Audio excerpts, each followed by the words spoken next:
Bonjour à tous, aujourd'hui nous allons voir comment travailler sa posture chez soi selon les principes de François Baucher. Et bien c'est parti!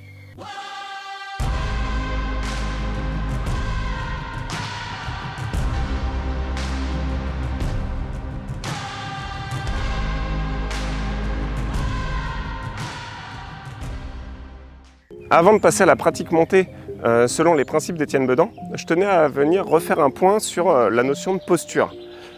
Comment se tenir sur son cheval.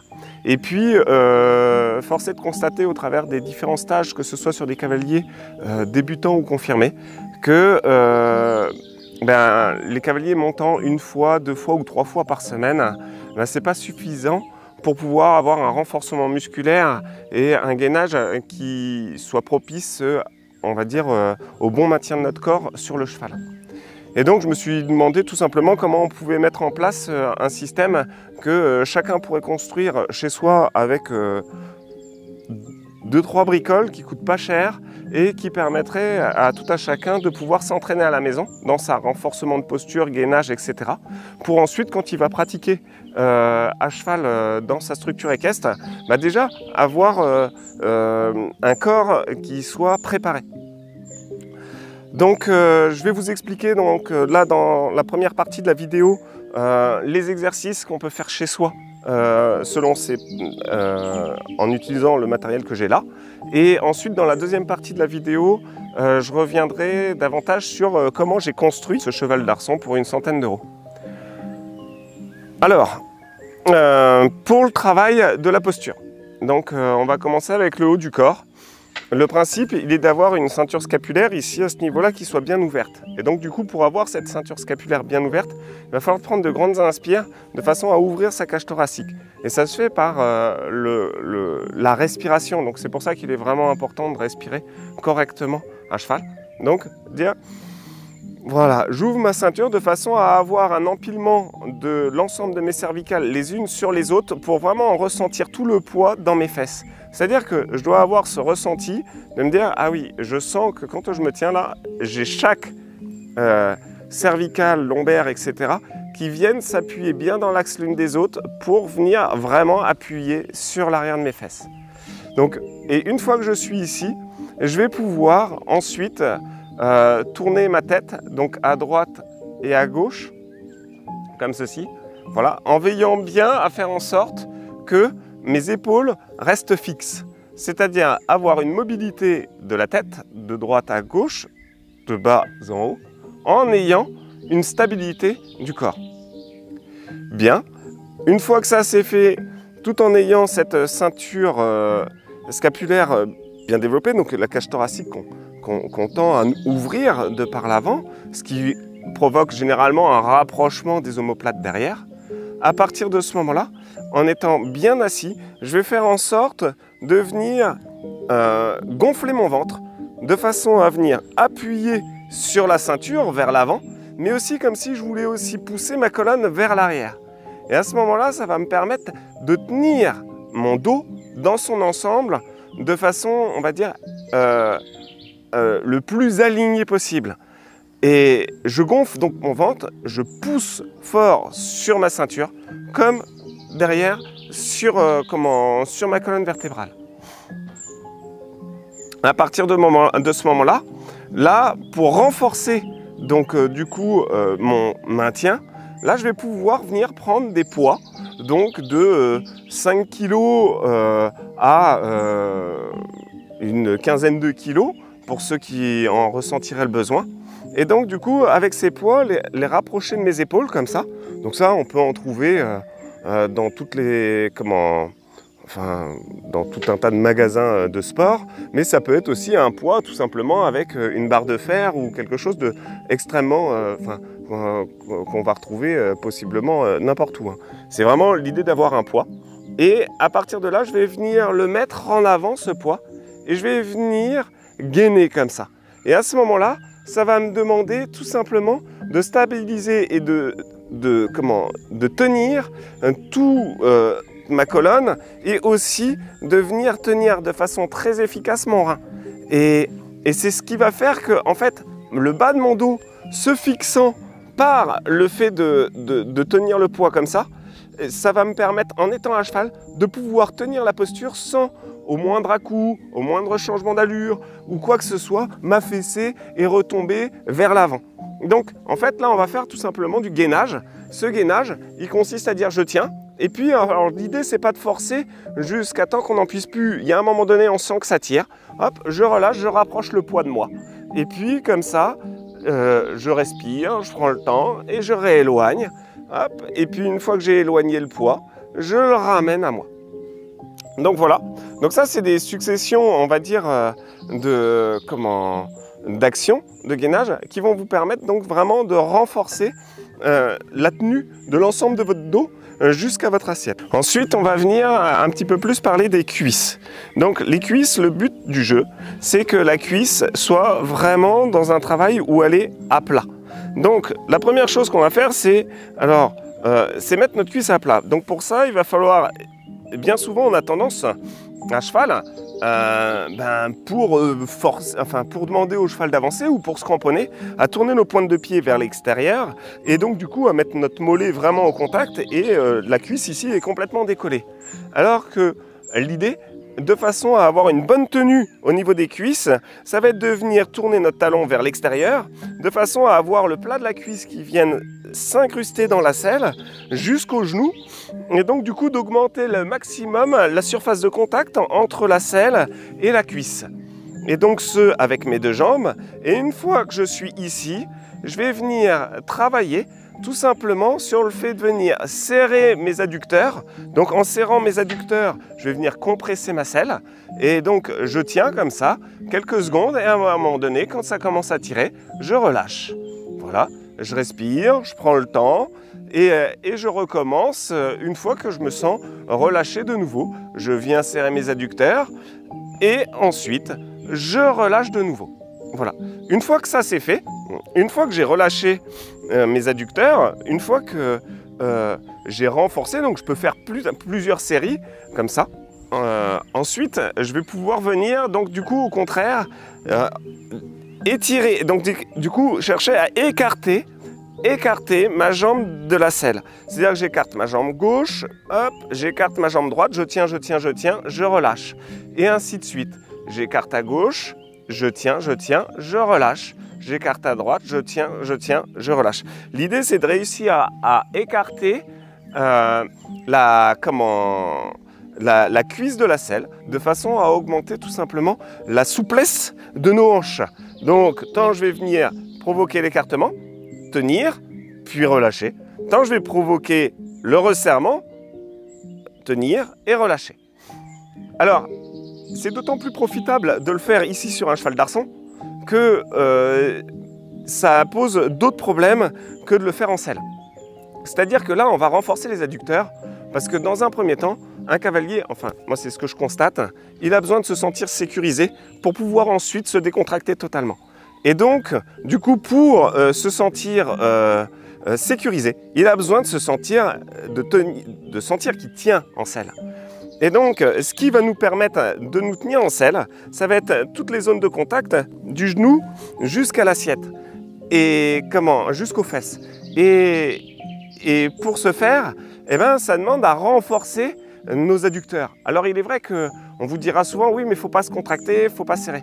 Oui, mais il est facile de dire ça pour, par exemple, un cavalier qui monte depuis 20 ans, sur lequel il monte plusieurs chevaux par jour, et où il ne s'est pas rendu compte qu'il avait renforcé ses adducteurs, parce que la pratique régulière fait que ça s'est fait naturellement. Mais en l'occurrence, là, quand on pratique l'équitation une fois la semaine, ben en fait, on a besoin de ces adducteurs, parce que c'est ceux-là même qui vont nous permettre de nous remettre en selle et de stabiliser notre équilibre quand il y aura des équilibres. Et sachant que, en règle générale, l'équilibre n'est qu'une succession de déséquilibres, ben, en fait on va avoir un léger jeu qui se pratiquera avec nos adducteurs, mais plus ils auront acquis entre guillemets de puissance, moins ça nous demandera d'être dans l'effort pour pouvoir garder notre assiette au centre. Et plus notre assiette restera au centre, moins ça nous demandera d'effort que de la maintenir. Donc c'est pour ça que je dis, il est important déjà de passer par ce renforcement musculaire. Et ensuite, dans un second temps, il sera temps de dire, je relâche mes jambes complètement et je me détends de façon à être complètement décontracté et transmettre cette décontraction au cheval. Mais en fait, là, on travaille sur deux polarités. D'un côté, j'ai besoin d'être sécurisé pour aussi être sécurisé dans ma tête, pour pouvoir ensuite me décontracter physiquement. Et que si je ne me sens pas sécure, clairement, je vais avoir peur de lâcher. Je vais avoir peur de me relâcher, de me décontracter, parce que quelque part, on n'a pas envie de tomber et de se faire mal. D'où cette notion de renforcement musculaire au niveau des adducteurs. Alors après, ce qu'il faut savoir, c'est que vaut mieux le travailler sur voilà, notre arçon comme celui-là, plutôt que sur le cheval. Parce que il est clair que quand on serre nos adducteurs comme ça, on va avoir tendance à donc contracter le psoasme qui remonte jusque dans la base de notre dos. Et donc du coup, celui-ci, quand il est contracté, en fait, il bloque et il fige notre assiette et le bas de notre dos. Et c'est pas du tout ce qu'on va rechercher en selle. On va chercher au contraire à avoir un dos qui soit délié et une assiette déliée. Mais il nous faudra aussi acquérir dans le même temps suffisamment de puissance dans nos jambes pour pouvoir nous stabiliser. Et là, on en vient à cette notion de stabilisation. Donc, pour se stabiliser, on pourra faire un jeu, alors sur le tréteau comme ceci, ou en selle, qui est assez simple, qui consiste en fait tout simplement à venir dire, je viens donc par exemple me décaler sur le côté droit de ma selle, donc là j'ai mes fesses qui sont largement passées à droite de la selle, et donc là je vais venir avec ma cuisse gauche, tout en tenant mon buste droit, me remettre en selle. C'est-à-dire qu'en fait, c'est de bien utiliser la cuisse et le genou extérieur pour revenir au centre. Donc si je le fais de l'autre côté, je me déporte du côté gauche et j'apprends, par juste l'effet de mes cuisses, à venir retourner dans le milieu de ma selle. Donc comme ça, là, je bascule du côté droit, et je viens avec ma cuisse gauche appuyer, recentrer mon assiette, tout en gardant ma posture, mon corps dans l'axe. Donc il ne s'agit pas de céder de ses épaules. C'est-à-dire que si je suis là et que je fais ça, là, on est en train de compenser notre posture. Mais on n'est pas en train de se remettre à l'équilibre. L'idée, c'est de dire, ok, je suis sur le côté buste droit, je me remets dans mon centre par l'assiette et par les cuisses. Donc ça, c'est ce qui va nous permettre ensuite, si on travaille sur l'alternance entre gauche et droite, et gauche et droite, et en fait, de venir stabiliser notre équilibre le plus proche du centre possible. Et donc, si on est sur le centre d'un point de vue latéral, et si par l'exercice qu'on a fait avec la barre, on est capable de tenir notre dos dans la verticale, déjà, en l'espace d'un mois, on va avoir, si on travaille à raison de, on va dire, de 2 sessions par jour, de 20 minutes, matin et soir, donc ce qui demande un certain investissement, mais en temps, à partir de ce moment-là, au bout d'un mois, on verra vraiment des progrès significatifs quant à notre façon de nous tenir à cheval. Parce que c'est vraiment quelque chose qui a fait ses preuves à l'époque, et notamment François Baucher, lui, utilisait cette méthode-là avec les militaires pour les former. Donc le premier mois, alors il faisait 1 heure le matin, 1 heure le soir, sur un cheval immobile, et donc du coup il demandait à ses cavaliers tout simplement de faire les exercices dont je vous parle là, cependant moi, et après seulement ils étaient mis en mouvement sur les chevaux. Et en fait, une fois qu'ils avaient acquis donc ces différentes ce renforcement musculaire et que le corps s'est habitué en l'espace de plus de 3 semaines, donc du coup à une posture, en fait, une fois que le cheval se met en mouvement, il est beaucoup plus aisé pour le cavalier, pardon, de stabiliser et de maintenir cette attitude-là. Et donc, et de là va découler énormément de choses. C'est-à-dire qu'en fait, selon l'équitation, donc que ce soit de Baucher ou d'Étienne Bedan, en fait, l'idée, c'est que toutes les aides qui servent au cheval ne doivent en aucun cas servir à notre équilibre. Donc du coup, nos épaules doivent rester libres, nos bras libres, parce que c'est nos mains qui servent à tenir les rênes, et donc du coup, ce sont des aides pour le cheval. Et donc du coup, elles ne doivent pas nous servir en aucun cas à nous stabiliser dans notre équilibre. De la même façon qu'en dessous le genou, le bas de jambe, lui, doit être complètement indépendant de notre équilibre. C'est-à-dire que si on utilise notre mollet pour stabiliser notre équilibre, ça veut dire que le cheval, en fait, possiblement, il va être dans la confusion. Parce qu'à quel moment le mollet va lui dire « avance » Et donc du coup le cheval avance, et à quel moment le mollet se dit « Ah ben non, en fait là je suis en train de me tenir sur mon cheval, je suis en train de m'accrocher. » Et je ne te demande pas d'avancer parce que là je suis en train déjà de tomber. Donc en fait on crée une confusion en utilisant notre mollet et pour faire avancer notre cheval et pour se stabiliser. Donc ce qui se passe, c'est qu'il y a certains chevaux qui vont avoir tendance à se mettre la pression, parce qu'en fait ils auront cette sensation d'avoir un cavalier qui est toujours en train de leur demander d'avancer. Et puis d'autres chevaux à l'inverse, ils vont se blaser. Et donc ils vont devenir froids à la jambe, lourds, et puis le cavalier, plus ça va aller, plus il va forcer, et puis plus il va s'agiter sur le cheval. Donc si on veut garder un cheval qui soit réactif aux aides et agréable, surtout aux aides, il va nous falloir dire, en fait seul du genou jusqu'à mon bassin me sert à stabiliser mon assiette et le bas de jambe en dessous le genou sert à la locomotion du cheval. Donc il sert au cheval, c'est une aide pour le cheval et uniquement pour le cheval et en aucun cas pour moi.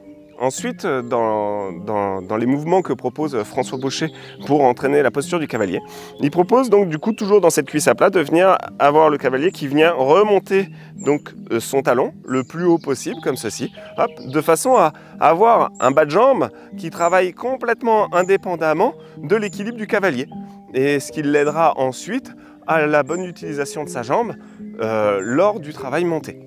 Petit récapitulatif par rapport à la jambe, donc ma jambe qui normalement serait comme ça, donc du coup je fais en sorte de venir bien mettre ma cuisse à plat pour ensuite dans un second temps tout en étant bien assis sur l'arrière de mes fesses, enfin j'ai cette sensation d'être assis sur mes ischions, hop, de laisser ma jambe donc du coup se décontracter et descendre. J'ai une sensation, moi, d'avoir une jambe qui avance légèrement et de cette jambe qui avance, ensuite descendre mon talon vers la verticale, ce qui a tendance en fait, dans un second temps, à faire reculer ma cuisse légèrement vers l'arrière. Donc si je reprends, je suis ici et beaucoup de cavaliers ont tendance à être un petit peu comme ça. Et bien à partir de là, je laisse au contraire ma jambe se décontracter de façon à pouvoir faire en sorte que je m'assieds réellement dans ma selle. Ensuite, de là, je vais venir descendre ma jambe et ce qui va provoquer légèrement le recul de ma cuisse et donc du coup, favoriser ma descente de jambe. Et donc du coup, dans ces appuis que j'ai dans mes talons et dans mes fesses, après, c'est une juste harmonisation de ces appuis en fonction des allures pour offrir le maximum de confort à son cheval. Petit récapitulatif de la posture. Donc, dans un premier temps, je vais faire en sorte d'ouvrir ma ceinture scapulaire de façon à pouvoir ouvrir ma cage thoracique par des grandes inspires. À partir de là, c'est travailler l'autonomie des mouvements de tête, à gauche, à droite, devant, derrière, sans mouvement d'épaule. Parce qu'en effet, si vous tournez votre tête et en même temps que vous tournez vos épaules, vous aurez des actions dans vos bras, donc dans la bouche du cheval. Donc ça veut dire que là où vous regarderez, vous allez certainement, à chaque fois que vous regardez quelque part, dire au cheval quelque chose que vous ne souhaitez pas. Ensuite, travailler bien l'empilement donc de l'ensemble de ces cervicales, lombaires et dorsales, etc. de façon à avoir un appui qui se fait bien franc sur les ischions, donc plutôt sur l'arrière des fesses. À partir de là, dans cette attitude-là, avoir donc du coup des bras qui soient relâchés, détendus, dans lequel je vais pouvoir travailler ma ceinture abdominale, notamment en poussant sur ma ceinture, en faisant le gros ventre, je pousse sur ma ceinture et sur ma colonne en même temps, en essayant de faire le plus gros ventre possible. À partir du moment où j'ai réussi ça, je vais pouvoir à l'aide de poids de l'ordre de, on va dire, de 2 kg ou de 5 kg à une quinzaine de kilos, faire des flexions où je vais avoir les poids proches de mon corps et puis les envoyer loin devant. Et je tiens, et une fois que ça devient un peu difficile, je rapproche les poids de mon corps, et ainsi de suite. Et je fais plusieurs séries. Une fois que ça c'est fait, donc du coup là je vais renforcer l'ensemble de ma colonne vertébrale, de mon dos. Moi aussi ça va travailler les épaules et les biceps. Mais ce qui me permettra aussi de résister sur des chevaux qui pourraient donner des coups de tête. Notamment, je suis là, ma longueur de rêne, l'idée c'est d'avoir une main fixe quand on est à cheval, et que si j'ai pas le tonus musculaire ou le gainage qui me permet de résister aux coups de tête du cheval, à chaque fois je vais partir et avec mon dos et avec mes bras.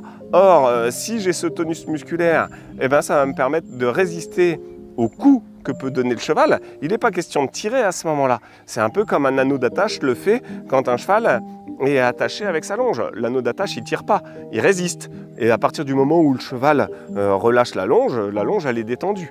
Donc voilà, c'est vraiment ça le principe. Ensuite, une fois que ça aura été travaillé de façon efficace, eh ben, je vais pouvoir venir travailler sur mes jambes. Donc mes jambes, là en l'occurrence, le but du jeu, ça va être de venir sortir mes jambes vers l'extérieur. Donc j'écarte tout en ayant, donc déjà commencer par le fait d'avoir une cuisse bien à plat. Donc je viens faire une rotation en tirant mon talon vers l'extérieur. Je viens faire une rotation de ma cuisse ici, comme ça. Hop, pour bien mettre ma cuisse à plat. Et ensuite, une fois que j'ai la cuisse à plat et que je ressens un léger contact avec la selle au niveau des genoux, et ben, à partir de ce moment-là, je vais venir créer des pressions comme si je voulais serrer mon cheval de toutes mes forces. Je tiens, je gaine, je gaine, je gaine, je gaine. Et une fois que j'ai bien gainé et que ça commence à chauffer, je relâche, je respire, je me décontracte. Hop, et puis je fais des séries comme ça, ainsi de suite. De la même façon que je peux faire l'inverse, c'est-à-dire tirer au contraire ma jambe à partir de ma hanche vers l'extérieur. Et donc du coup je tire, je tiens, je tiens, je tiens. Donc là je fais en sorte de décoller ma cuisse de la selle. Et une fois que ça commence à tirer un peu fort, hop, je relâche de nouveau. Donc je fais plusieurs séries comme celle-là. Une fois que j'ai fait pas mal de séries sur ce principe-là, je vais pouvoir venir travailler des flexions au niveau de mon genou, donc du coup de mon mollet. Donc pourquoi là c'est travailler l'indépendance, donc la stabilité, ma stabilité à cheval tiendra en fonction des cuisses et de mon assiette, et tandis que mon bas de jambe, lui, va faire des flexions comme ceci, de façon à avoir un bas de jambe qui travaille son indépendance par rapport à la fixité du cavalier. Donc je travaille, je fais ça. Voilà, et ensuite, je peux mettre mes étriers. Là, l'idée, c'est d'avoir la descente de jambe. Donc la descente de jambe, on va la travailler comment? Donc cuisse bien à plat. Donc je fais en sorte de sortir mes talons, on va dire, vers l'extérieur pour augmenter la surface d'adhésion avec le cheval au niveau du plat de mes cuisses. Et de là, je vais venir relâcher ma jambe, donc vraiment décontracter. Je suis assis sur l'arrière de mes fesses. Hop, je relâche mes jambes, donc là je suis vraiment relâché. Et dans cette relaxation-là, ensuite je vais venir descendre mon talon vers le bas. Et au moment où je vais venir descendre mon talon vers le bas, ben, cette descente de talon va venir mettre ma cuisse davantage à la verticale. Vous voyez, hop, si je relâche mon talon, cette descente de jambe, ben, ma jambe va avoir tendance, ma cuisse va avoir tendance à ravancer de nouveau. Donc hop, je descends mon talon, en descendant mon talon, ma cuisse se met davantage à la verticale. Voilà. Ben, écoutez, j'espère que ces petites informations seront claires et puis ben, maintenant on va pouvoir procéder au montage de ce cheval d'entraînement. Alors voilà. Donc de quoi est-ce que j'ai besoin pour construire mon cheval d'arçon? Donc d'une selle, alors ça vous pouvez trouver une selle pour vraiment pas cher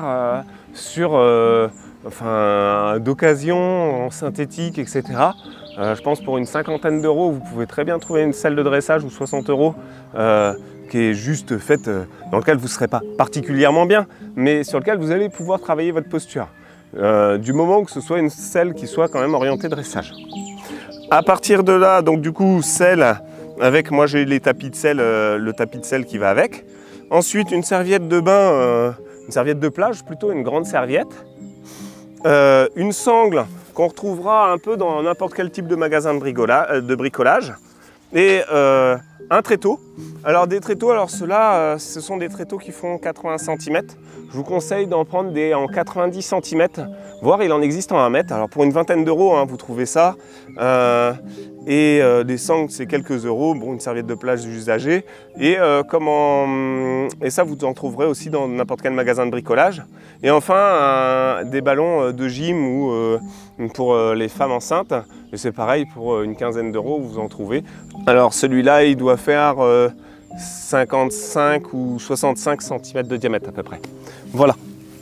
Donc après, bah, pour le montage, c'est assez simple. Vous pouvez prendre la sangle, comme ça, On vient la mettre à plat. On vient mettre le ballon à l'intérieur. Voilà. Une fois que le ballon est rentré à l'intérieur, je viens mettre ma sangle autour. Voilà. Je viens procéder au serrage. Donc là, vraiment, je serre le plus que je peux, de façon à faire remonter le ballon au maximum vers le haut. Voilà, là c'est bien sanglé. Je viens prendre ma serviette que j'ai pliée en 4 à peu près de cette taille-là. Et donc du coup, ici, je viens la mettre dans la diagonale et je viens replier ici l'avant de façon à que ça me fasse un semblant de garrot, comme pour le cheval en fait. Et à partir de là, je viens prendre la selle, je la place sur son dos. Voilà, je fais en sorte de bien l'équilibrer.